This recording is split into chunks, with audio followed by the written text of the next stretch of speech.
Quadcom ay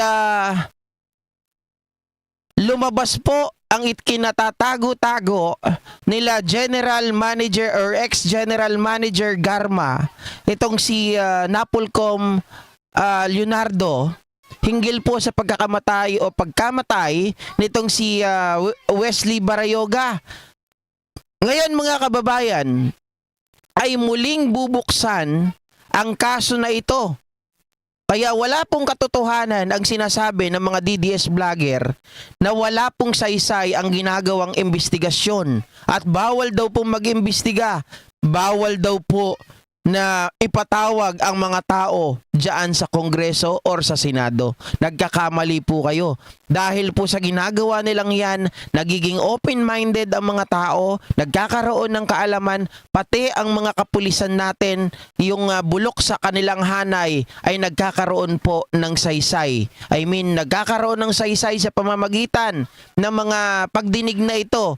Yung mga bulok na yan ay pwede nating iayos at pwedeng makasuhan ang gumagawa at lumalabag sa batas. Pakinggan po natin mga kababayan ang videong ito.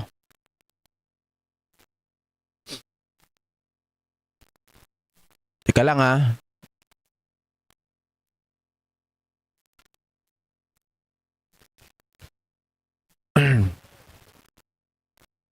Uy, nawala ah.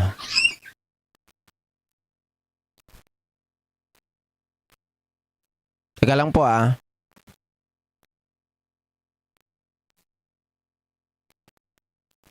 Ito ngayon ang biglang-bigla nawawala.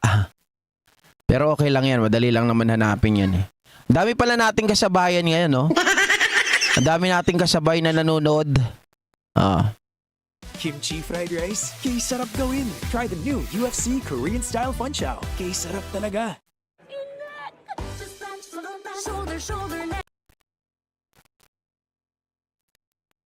Ang ating Ito.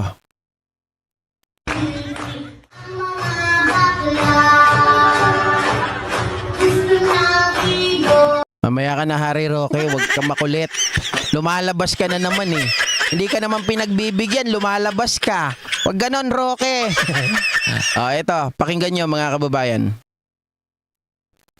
nag-utos na po ang ating Chief PNP para muling buksan po itong kaso po ni dating PCO Board Secretary Attorney General Wesley Barayuga.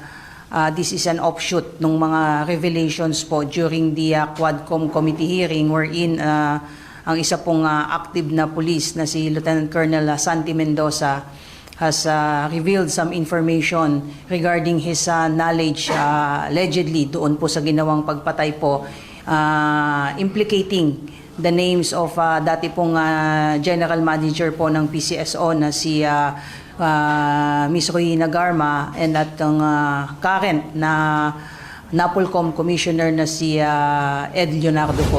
Ipinadala niya sa akin ang larawan ni Wesley Barayuga habang ito ay nasa conference meeting sa loob ng PCSO.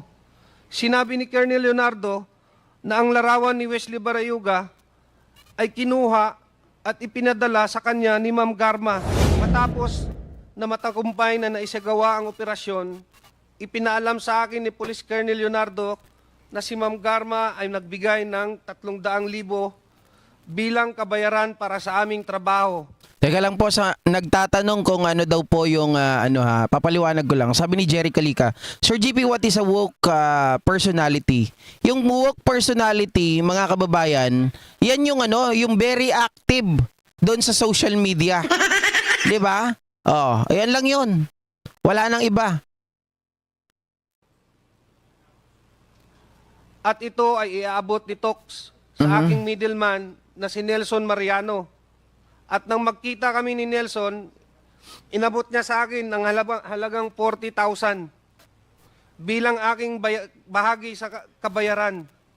Isiginagawa ko ang salaysay na ito upang patunayan ang katotohanan ng mga nabanggit na pangyayari kaugnay sa pagpatay kay Wesley Barayuga. Pangungunahan po ng CIDG, ito pong gagawing investigation. Hindi naka-close. However, nung nangyari po itong insidente po na ito, ay meron po silang pinursu po na lead. Particularly, ito pong reportedly na sinasabing alleged involvement po nitong si General Barayuga doon nga po sa sinasabing illegal activities. But because of this recent information po ay bubuksan pong muli po ito at nakatakda pong ipatawag po ng CIDG. Ito pong si Mendoza para po magbigay ng salaysay regarding po dito sa kanyang nalalaman po. Bakit ba sinasabi natin na bubuksan muli yung kaso? Naging cold case po kasi ito. Ibig sabihin mga ka-GPnatics natulog. Dahil nga walang progress, wala silang nakuha. Paano may makukuha? Anong ginawa nito? Yung mga conspirator, yung mga kasabwat, yung mga connibbance, talagang nilinis nila ng husto. 'Di ba? Pati yung kasama po, yung namumuno dyan sa Mandaluyong, mga kabatchmate po nila Leonardo. At talaga naman, mga kababayan, pinag-isipan po nilang maigi. Kaya wala po talagang makukuha na mga ebidensya. Maging yung kaibigan, kaklasmate nitong si General Barayuga, palagay ko nakuha na nila yung tunay na may sala. At ipinaabot pa nga ito kay Bongo. Kaya lang, ang nangyari, mukhang, hindi ko alam ito ay suggestion, ito ay opinion ko lamang, hindi kaya naoperahan din yung kaibigan mismo nitong si General Barayuga. Na sinabi niya kasi, nangako pa siya dun sa asawa na ito ay talagang tututukan ko at ito ay mariresolba. Pero wala pong nangyari, mga kababayan. 'Di ba? At pinaabot niya kay Bongo. Bakit walang nangyari? Bakit anong ginawa mo, Bongo? Palagay ko, mga kababayan, nung nagbigay siya ng report kay Bongo, tapos sabi ni Bongo, alam mo na pala ngayon kung sino ang may sala, kung sino yung mga taong involved baka naoperahan. Ma'am, sabi niyo po, hindi naman talaga na-close pa yung case. Then what happened ba? Parang napulog yung kaso. Yes po, hindi po ang una pong nag-imbestiga po dito ay NCRPO, but after 6 months po, as a matter of procedure po ay sinusumit po. I understand, nag-create po ng SITG po ang NCRPO, but kung after 6 months po ay wala pong significant development po sa isang kaso po, ay nagiging cold case po yan at automatic po ay nadadala po yan sa CIDG. So on the part of the CIDG, they also created a special investigation task group for this case po. However, based po sa aking personal communication po sa Deputy Director for Operation po ng CIDG, ay yung mga ebidensya po, yung mga ay doon po naglilid. Doon po yung ibinigay po na report ni Colonel Macantan po, who was the designated SITG commander during that time po. So ngayon po ay muling pagbubuksan po kung ano po yung mga information na naging progress po ng investigation before po. Ito po ay muli pong re-reviewin po ng investigating team na i-create po ni General Torre. At kanina kausap ko po siya. Narinig nyo, mga kababayan, ang magke-create ngayon, ang magpa-follow up ng lahat, ang mag-aasikaso ng lahat ay si General Torre. Siyempre, dahil nakita na natin lahat ng mga kilos, galaw, lahat ng conspiracy, 'di ba? Kung sino yung mga kasangkot, sino yung mga naglinis, sino yung mga gumawa ng paraan para mapatay etong si General Barayuga. At the same time, mga kababayan, ano ba ang naging reason? Bakit siya pinapatay? Sino ba yung mga kasangkot? Sino ba yung mga kasabwat para linisin at maghanap ng mga tawag dito, papatay sa kanya? Madali na yan. Kumbaga, that is a piece of cake para kay General Torre. At maganda niyan, mga kababayan, magiging challenge na lang dyan sa kanya. Dahil nga nababanggit ang pangalan ni Bongo dito, iniabot daw yung report ng kaibigan, 'di ba, ng chairman ng PCSO ay kung paano, mga kababayan, na hindi walang ginawa itong sila Bongo. Yun ang magiging challenge dito kay General Torre.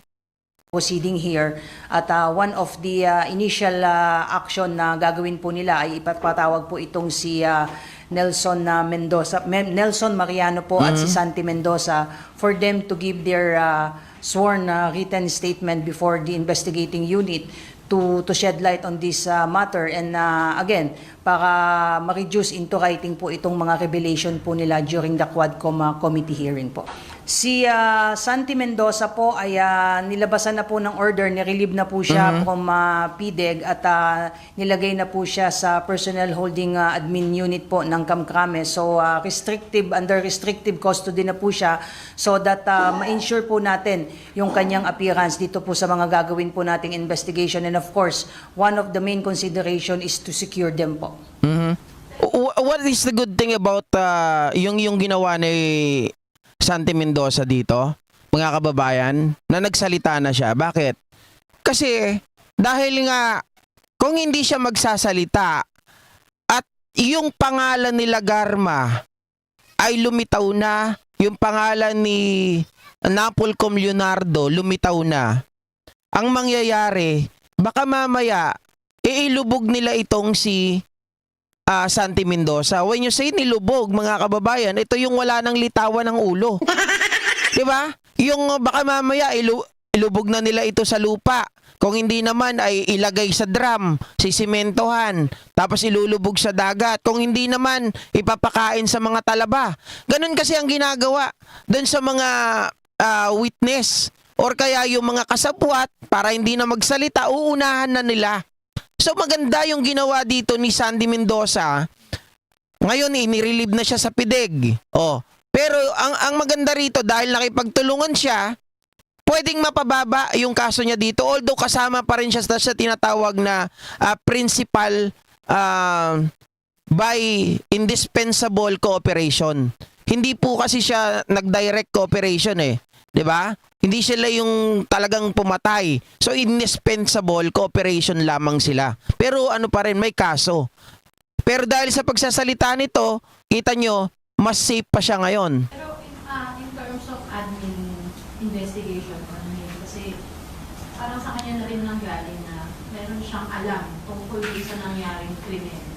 Well, definitely, aside dito po sa mga binigay po niyang statement during the Quadcom committee hearing that will be used by the CADG in reopening this case, definitely po ay may kakaharapin din po silang mga administrative cases with respect dito po sa kanilang involvement. At siya po mismo ang umamin na may kinalaman po siya. Siya po ang naghanap po ng mga taong papatay po dito kay Ginoong Barayuga. So these are testimonies na narinig po nating lahat and definitely this will be used by the CIDG in pursuing cases against them. So kung ano ang mangyayari after kuhanan sila ng ebidensya, definitely they will be one of the suspects. Teka, may tanong dito si Edward Punsa, hindi pala tanong ito. Suggestion. Edwardson Punsalan, sabi niya, dapat mailagay siya sa under protection si Mendoza. Pakinggan niyo po itong sasabihan ni Jean Pajardo. Nafa-filean po ng kaso with respect po sa ginawang pagpatay po kay Ginoong Barayuga.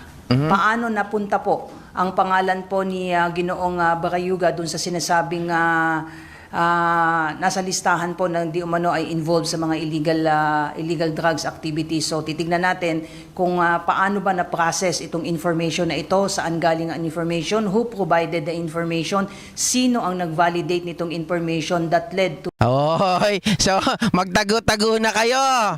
Mukhang hindi lang yung mga principal suspect dito na si Leonardo, si Garma, hindi lang din po itong chief ng Mandaluyong dati, hindi lang sila Mendoza, hindi lang si Tox, 'di ba? Mukhang marami ang masasabit kasi iimbestigahan na ngayon.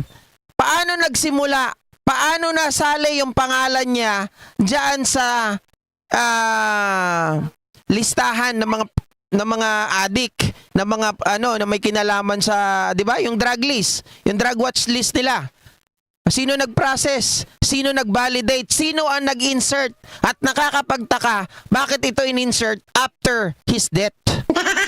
'Di ba? So marami, mga kababayan, yung mga conspirator dito, yung mga kasabwat, ay mukhang siguro kulang-kulang 10 pwede or more. 'Di ba? Mukhang madami ang makakalawit dito. Kasi pag ikaw inilagay mo yung pangalan mo, pangalan ni General Barayuga dito, kasabwat ka na. Pangalawa, sino ang nag-validate na siya ay kasama doon sa drug watch list? Pag binalidate mo yon at wala namang katotohanan, kasama ka na. 'Di ba? Ano pa, mga kababayan ko? Marami pang iba. Si General Torre na bahala dyan.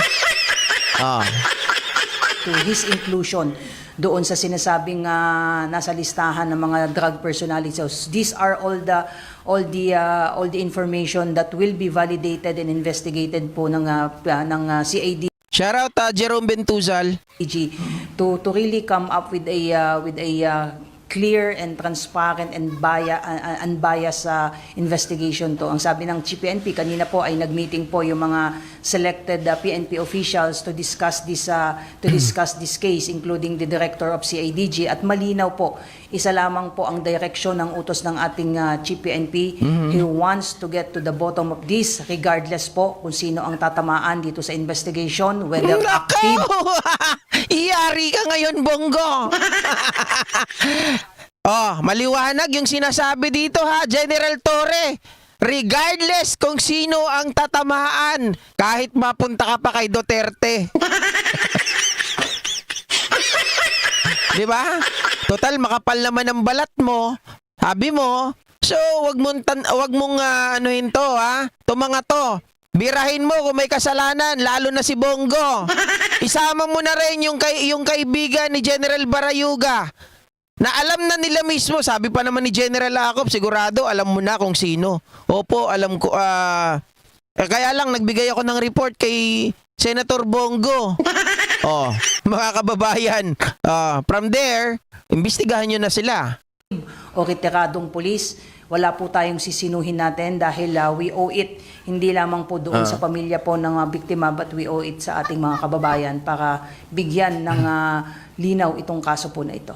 Kung nag-provide na ba ng any parang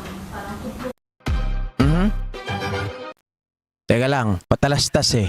Madadali tayo dyan. Walang hiya. That is precisely the reason why the CIDG will Mendoza.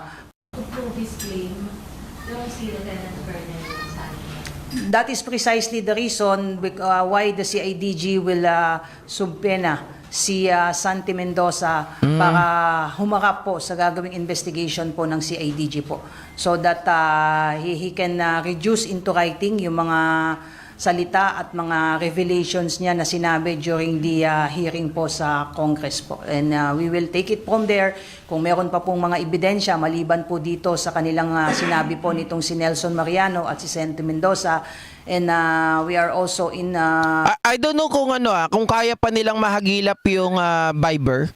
Yung Viber is sobrang laking tulong nun kung madidevelop pa nila, kung marirecover rather.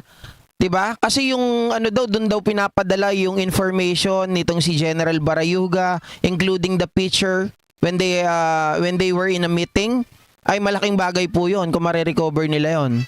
pursuit nitong sinasabi na gunman na si alias Loloy, so we could have a complete pictures on what really transpired due sa ginawa pong pagpatay, and of course doon sa sinasabing link po nitong si Ruyina Garma at saka si Commissioner Leonardo po. How about, ma'am, sabihin na kay retired Colonel Ruyina Garma and kay Edelberto? I don't want to preempt po kung ano po yung mga susunod na action po ng CADG, whether there is also plan to issue subpoena against kay Commissioner Leonardo as well as Ruyina Garma, but as of today po, what I understand po is they will start from Santi Mendoza and Nelson Mariano. Ang importante po ito, they want to reduce into writing po yung kanilang mga isiniwalat po during the hearing po. Kasi napaka-importante po nito dahil ito po yung gagamitin natin on how to proceed with this case. But ang importante, ang laging inulit kanina ni Chief PNP, sinasabi niya na wala tayong sasantuhin, wala tayong sisinuhin sa investigation na ito. Regardless kung sinong mga personality or maliban dito kay Garma at Leonardo, kung meron pang mga personalidad tayong matutumbok sa ating investigation, doon tayo tutuloy po sa ating investigation po.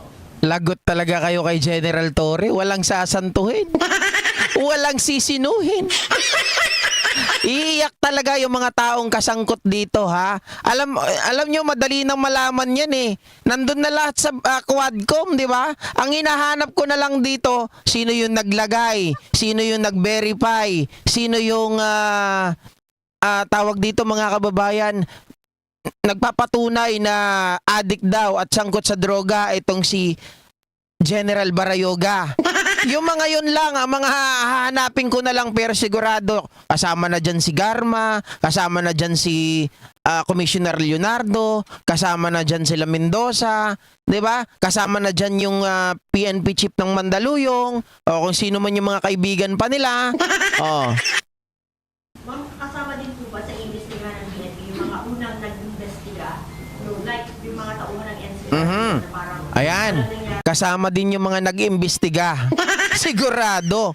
Kasi sila yung nagtakip, 'di ba? Sila yung gumawa ng paraan para hindi mag-prosper, hindi mag-progress yung investigasyon. Ayun sa investigasyon nila. So maganda na rin na wala silang nandito. Definitely po, yung ating gagawin pong backtrack po kung what happened to this case, ay titingnan natin sino ba yung mga nag-imbestiga dito, nagkaroon ba ng kapabayaan, nagkaroon ba ng pagtatakip, lalo na dito sa ginawang pag-iimbestiga dito. So lahat po ng humawak ng kaso na yan, sino po ba yung mga nakaposisyon during that time nung mangyari yan, sino ang mga humawak ng kaso, lahat po yan ay pinabubuksan po ng ating Chief PNP. Colonel Leonardo, you will deny all of the statement given by Lieutenant Colonel Mendoza, just like you denied that you were on hand in the killing of 3 Chinese drug lords in Davao Penal Colony. Am I right? Yes, Mr. Chair. I remember during that time, Colonel Padilla is here, that Artner Solis, you directed Artner Solis to talk with Tata about killing those 3 drug lords. And even Colonel Padilla, in his testimony, Si Tata pala. testified it. You're denying it, am I right? May I be clarified? You are denying it, am I right? Yes or no? Bingi-bingi yan. Denying what, Mr. Chair? My goodness, I have asked the question already, and I know you understood my question. Colonel Padilla, you have testified here in this committee that Colonel Leonardo is part of it. Am I right? Yes, Your Honor, Mr. Chair. Are you denying it? I'm denying it, Mr. Chair. You're denying it also, the testimony of Colonel Mendoza. Am I right? Correct po, Mr. Chair. Okay. Mr. Chair, I'd like to make a motion to hold in contempt Colonel Leonardo. So move, Mr. Chair. Ayun. My God, I hate trucks. So ayan mga ka-GP Natics, no, maliwanag po na ngayon ang hawak ng kaso at muli itong binuksan sa pamamagitan po ng Quadcom. So wala pong katotohanan yung mga pinagsasabi ng mga DDS, especially itong si OFW channel na mukhang wala namang alam, nagmamarunong lamang.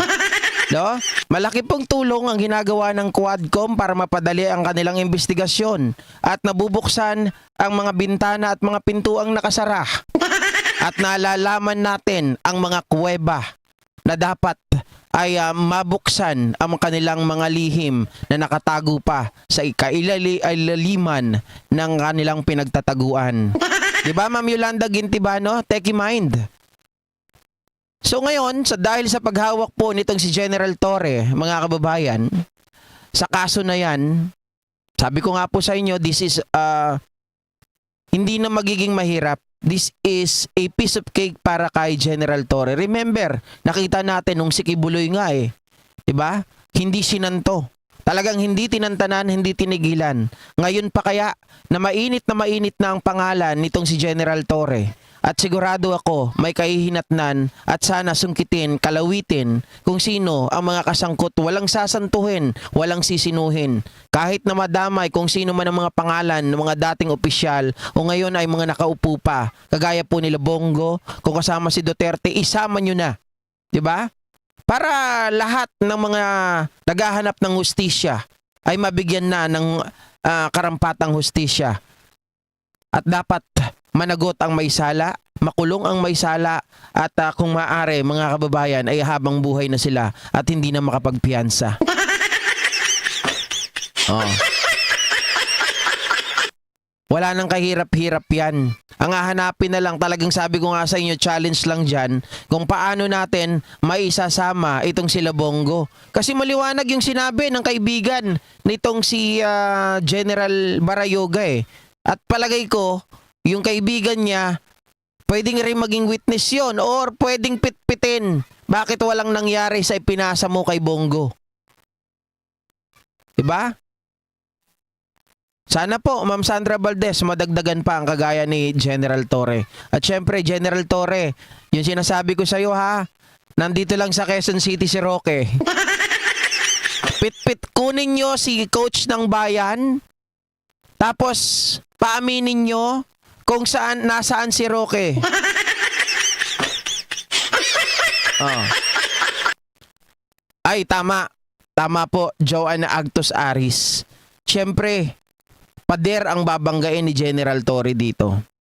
Kahit backup niya ang mga kapulisan, ang ating gobyerno, dapat pa rin siya mag-ingat dahil pader nga Ito mga to, kita nyo may kingpin, may mga triad, 'di ba? Kingsmen pala, sorry, may mga kingsmen, meron silang mga may mga grupo sila. So hindi nila basta-basta lulubayan ang mga tao na pwedeng magpahamak sa kanila. 'Di ba? Lalong-lalo na yung nag-iimbestiga si General Torre. Baka mamaya General Torre ay pagbalakan ka ng masama ng mga ito.